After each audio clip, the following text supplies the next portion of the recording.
Avec l'arrivée du printemps, c'est évidemment des journées plus chaudes, plus belles, des journées qui s'allongent, du temps doux, mais c'est aussi parfois le printemps des problèmes d'infiltration d'eau. Aujourd'hui, on a voulu vous donner des conseils et notre spécialiste invité est Yvon Desjardins. Il est chef de division aux opérations terrain de la ville de Gatineau. Il nous donne quelques conseils pour chasser l'eau.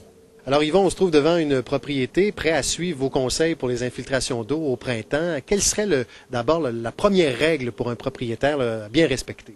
En fait, ce qui est très important au printemps, on se retrouve avec énormément d'eau sur un terrain dû à la fonte des neiges, des fois accompagné d'une pluie torrentielle. Alors, à prime abord, le plus important, c'est d'avoir un terrassement qui se fait en sorte que le drainage éloigne l'eau de la maison plutôt que vers la maison. Conseil numéro 2, Yvon, même si on n'est pas spécialiste et qu'on ne s'y connaît pas trop en infiltration d'eau, on pense tout de suite aux gouttières. Il y a une façon aussi de bien les utiliser. Oui, absolument. Encore une fois, il y a beaucoup d'eau qui peut sortir d'une gouttière, car la moitié de la surface de la maison peut sortir d'une gouttière. Donc, il y a beaucoup d'eau qui sort ici. Puis, normalement, l'eau se déverse ici à côté de la fondation. Alors, il y a toutes sortes de petits trucs qui vendent dans les quincailleries pour faire en sorte que l'eau est éloignée de la maison. On recommande la règle de base 1,2 m de la maison. On peut avoir des espèces de trucs comme ça en accordéon. Il y a également des dalles de béton où on fait juste amener l'eau. Il y a d'autres types où c'est un principe en plastique qui déroule avec le de rouleau, un genre de flûte à fête. Là. Exactement, oui.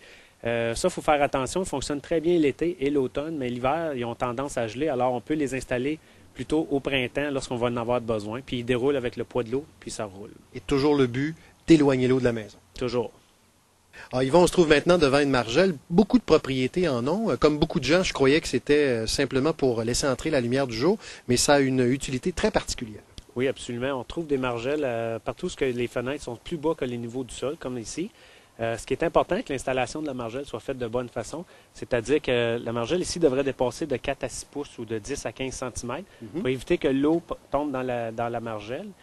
Et deuxièmement, à l'intérieur de la margelle, c'est très important de garder toujours dégagé des feuilles mortes, des papiers, ces choses-là, parce que lorsqu'il y a une accumulation, les feuilles gèlent et ils vont garder l'eau en surface, ce qui va faire qu'on va avoir de l'infiltration aux fenêtres. D'autant plus que la pierre nette, elle sert à drainer l'eau qui tombe dans la margelle. Alors, la règle de base, on dit que la pierre nette devrait arriver à environ, disons, 4 pouces ou 10 cm plus bas que le niveau de la fenêtre. Donc, l'importance de garder ça propre et de ne pas laisser la gouttière s'y goûter. Beaucoup de gens amènent la gouttière dedans. Là. Oui, effectivement. Tantôt, on voyait des extensions en plastique pour amener l'eau. Puis, des gens, justement, ils amènent l'eau parce qu'ils croient que c'est une espèce de puisard de courbe. C'est pas un puisard. C'est définitivement pas fait pour ça à cause de la quantité d'eau parce que normalement, c'est relié au drain français. Alors, on veut éviter d'amener de l'eau à la margelle. Maintenant, Yvon, on est devant la porte de garage, entrée de garage. Des conseils que vous avez à nous donner là, pour encore là éviter les infiltrations d'eau?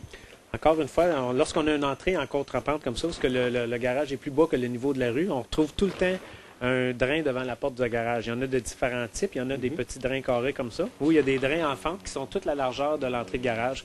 Surtout les petits comme ça, c'est important d'amener une attention particulière parce qu'on laisse souvent les feuilles mortes l'automne, une accumulation de glace, ces choses-là. Lorsque le drain a besoin de servir, il peut pas fonctionner parce que il est bloqué. Donc, on devrait normalement l'automne garder dégagé. Puis tout l'hiver aussi, éviter d'avoir une accumulation de glace pour qu'il fonctionne bien. Et lui donner un coup de pouce, j'imagine, à l'approche du printemps aussi, là, en brisant la glace? Effectivement.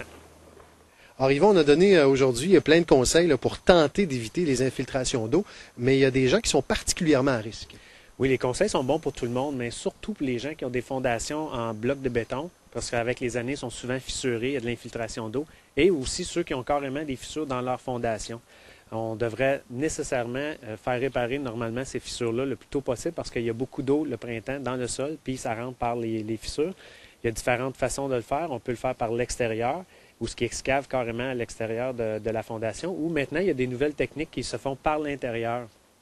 Maintenant, on a donné beaucoup de conseils. Peut-être que les gens voudraient avoir des détails encore plus poussés, dépendamment de leur domicile ou du secteur de la ville. Il y a un moyen d'obtenir des informations. Oui, définitivement. Ils peuvent toujours appeler au 311, puis nous, on va tenter de les référer à la bonne personne qui pourra peut-être donner plus de précision sur les conseils qu'on vient de donner aujourd'hui. Voilà, je vous remercie beaucoup d'avoir répondu à nos questions aujourd'hui. Merci. Un web reportage de Martin Vanasse pour la ville de Gatineau.